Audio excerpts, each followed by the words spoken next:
नमस्कार, मैं रवीश कुमार। अमेरिका के शेयर मार्केट में क्या हुआ उससे भी ज्यादा जरूरी पहले यह जानना है कि इंडसइंड बैंक में क्या हुआ कि उसका शेयर 27% नीचे गिर गया।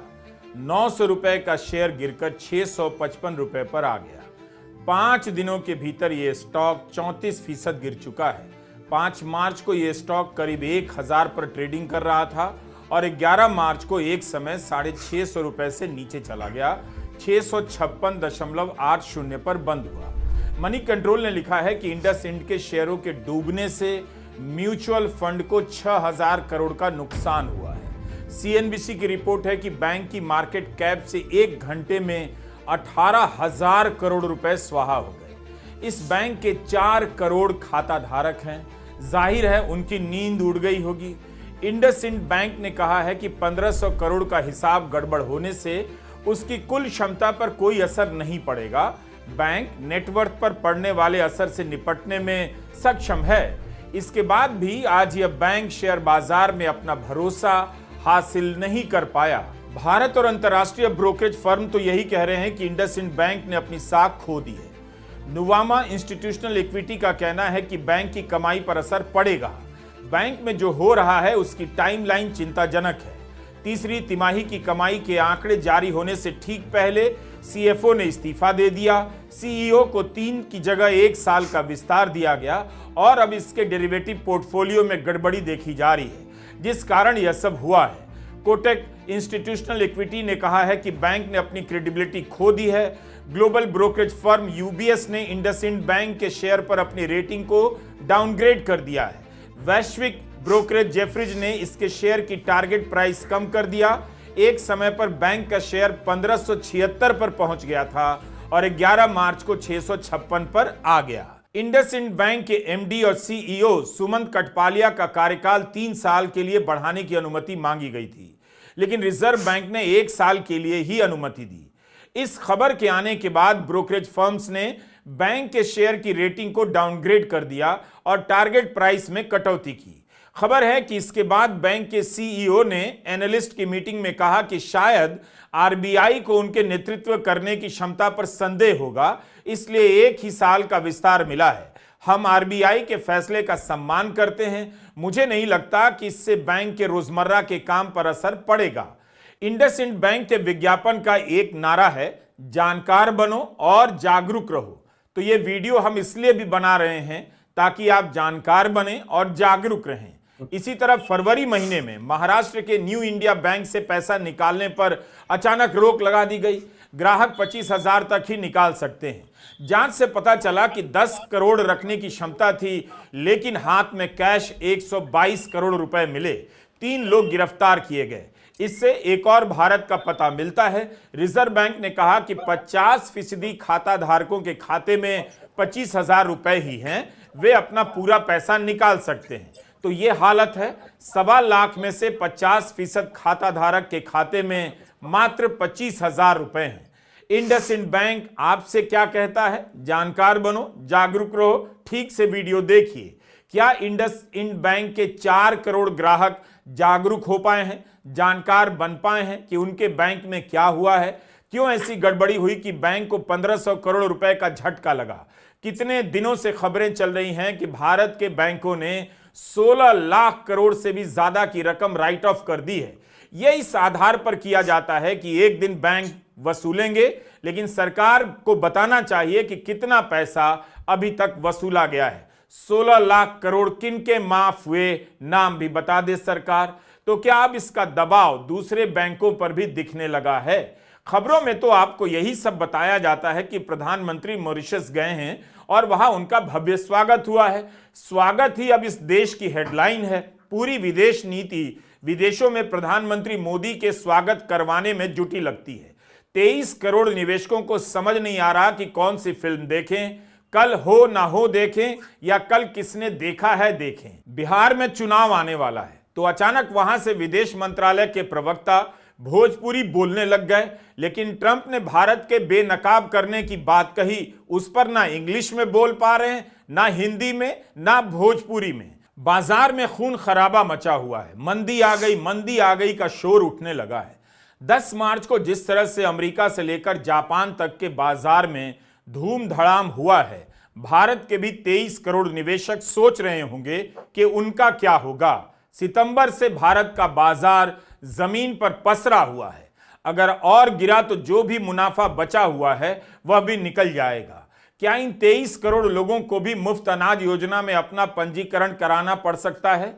शेयर मार्केट ने लोगों का जो हाल किया है, लगता नहीं कि इस बार लोग पूछ रहे हैं होली कब है होली। होली की चर्चा जुम्मे के नमाज के कारण ज्यादा हो रही है। हिंदू मन इसी में व्यस्त है और यह प्रधानमंत्री मोदी के लिए बहुत अच्छा है। लोग कंगाल होकर भी थाल बजाते रहेंगे। जिस रफ्तार से भारत में और अमेरिका में कंपनियों का मार्केट कैप सिकुड़ रहा है, उनके पास पैसे कम होंगे और उसका असर नौकरियों पर पड़ेगा, तो नौकरी जाएगी। कोई बात नहीं, आप जुम्मा बनाम होली में बिजी रहिए, उसी पर ध्यान लगाए रहिए। कुछ भी पता नहीं लगेगा इंजेक्शन बहुत मोटा था या पतला। अमेरिका में डिबेट चल रहा है कि मंदी आएगी या नहीं। भारत में डिबेट चल रहा है होली है तो जुम्मा की नमाज नहीं होगी तो क्या हो जाएगा। इस वीडियो को अंत तक देखिए। दुनिया और भारत के बाजार की खबरों का संकलन लेकर आया हूं। ट्रंप के आने के बाद अमेरिकी निवेशकों को यह पहला बड़ा झटका लगा है। 10 मार्च सोमवार को एक दिन में 350 लाख करोड़ हवा हो गए। भारत में तो बाजार सितंबर से गिर रहा है, तब सोचिए 90 लाख करोड़ रुपए हवा हुए हैं।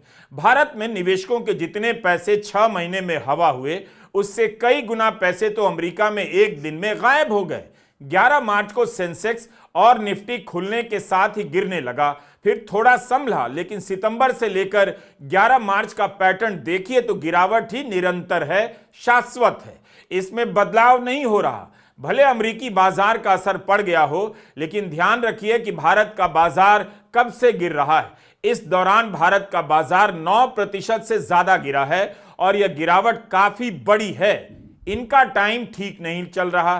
पिछले ही हफ्ते मंगल की तरफ अपना अंतरिक्ष यान रवाना करने वाले थे, रास्ते में ही रॉकेट फट गया।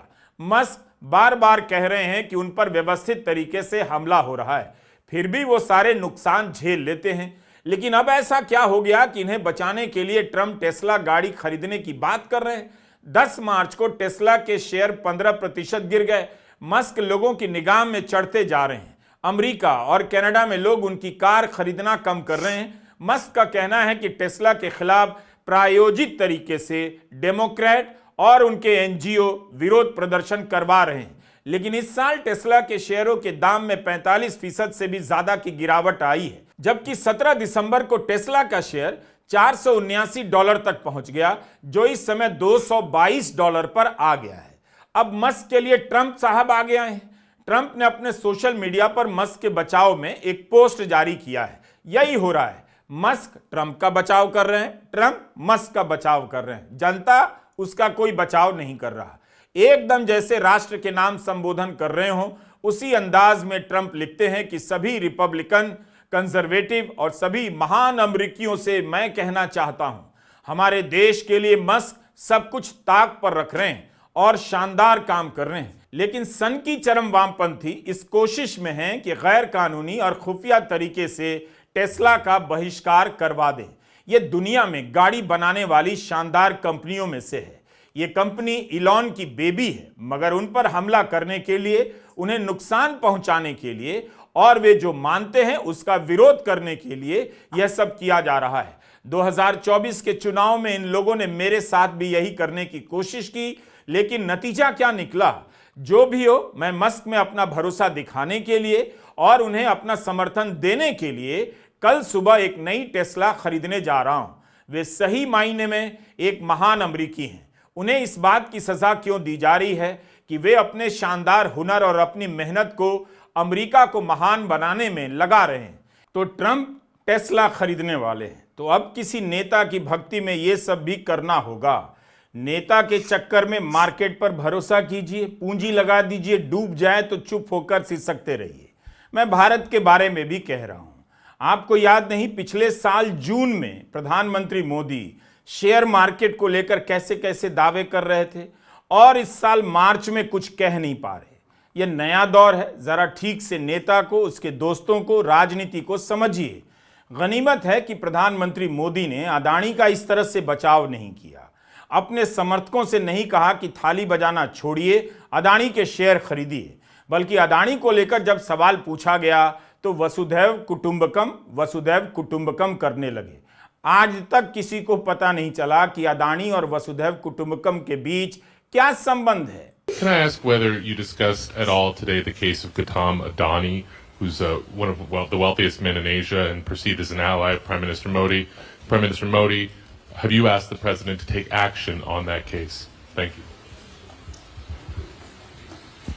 पहली बात है, भारत एक लोकतांत्रिक देश है और हमारे संस्कार, हमारी संस्कृति वसुधैव कुटुंबकम की है।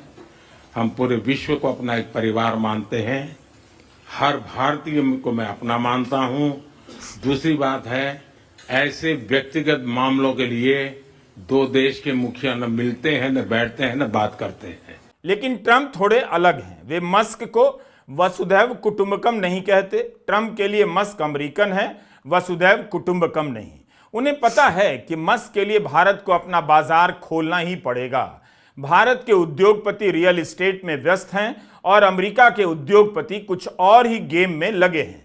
इकोनॉमिक टाइम्स में अरिंदम मजूमदार की यह खबर क्या कहती है कि एयरपोर्ट पर शॉपिंग कॉम्प्लेक्स, कॉन्फ्रेंस सेंटर और दफ्तर खुल सकते हैं।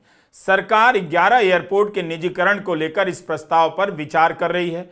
इसका मतलब है कि एयरपोर्ट के लिए ली गई किसानों से सस्ती जमीन पर 100 और तरह के धंधे होंगे और कमाई होगी। यही लेवल है भारत के बिजनेसमैन का। दुकान खोलने से आगे सोच नहीं पा रहे। यहां मस्क अपनी स्टारलिंक लेकर आने वाले हैं और अंबानी से लेकर सुनील मित्तल के प्रभाव को चैलेंज करने वाले हैं और भारत के उद्योगपति अपने लिए एयरपोर्ट जुगाड़ कर रहे हैं। वो जुगाड़ होने के बाद एयरपोर्ट में दुकान और मॉल खोलने के जुगाड़ में लग गए हैं। ट्रंप और मस्क ने मिलकर क्रोनी कैपिटलिज्म का मतलब ही बदल दिया है। दूसरे कई देशों में 2-4 उद्योगपति हैं जो सरकार से सटकर अपना फायदा लेते रहते हैं और सरकार की खुशामद के लिए न्यूज चैनल भी चलाते हैं। उनका गिरोह हो सकता है। अगर 500, 1000, 10,000 उद्योगपतियों में 4 लोगों का गिरोह हो सकता है तो 4 उद्योगपतियों के बीच कोई 2 का भी गिरोह हो सकता है और 2 के ऊपर कोई 1 भी हो सकता है। तो अब पूरी दुनिया में मस्क अकेले दिखाई दे रहे हैं। इसीलिए कहा जाता है कि पूंजीवाद वही अच्छा है और तब तक अच्छा है जिसमें प्रतिस्पर्धा हो और सबके लिए समान अवसर हो। हुआ यह कि राष्ट्रपति ट्रंप का फॉक्स न्यूज के साथ इंटरव्यू चल रहा था। जब उनसे पूछा गया कि क्या आपको उम्मीद है कि इस साल अमेरिका में मंदी आ सकती है, इस पर ट्रंप ने कह दिया कि मुझे ऐसी भविष्यवाणी पसंद नहीं। अमेरिका की अर्थव्यवस्था में एक बदलाव देखने को मिलेगा, ट्रांजिशन दिखाई देगा। हम जो कर रहे हैं वो बहुत बड़ा काम है। हम अमेरिका में पैसा वापस लाना चाहते हैं और इसमें थोड़ा समय लग सकता है। सवाल साफ था कि क्या अमेरिका में इस साल मंदी आ सकती है, लेकिन ट्रंप ने साफ साफ जवाब नहीं दिया। इधर उधर की बात करने लगे, मगर उन्हीं के वाणिज्य मंत्री हार्वर्ड लटनिक ने कह दिया कि अमेरिका में कोई मंदी नहीं आएगी, कुछ सामानों के दाम में बढ़ोतरी जरूर हो सकती है। इस बयान के बाद अमेरिका के बाजारों में भारी गिरावट देखी गई। लोगों को डर है कि ज्यादा टैरिफ लगाने से सामानों की कीमत में बढ़ोतरी हो सकती है, जिसका असर अमेरिका की अर्थव्यवस्था और उसके विकास पर पड़ सकता है।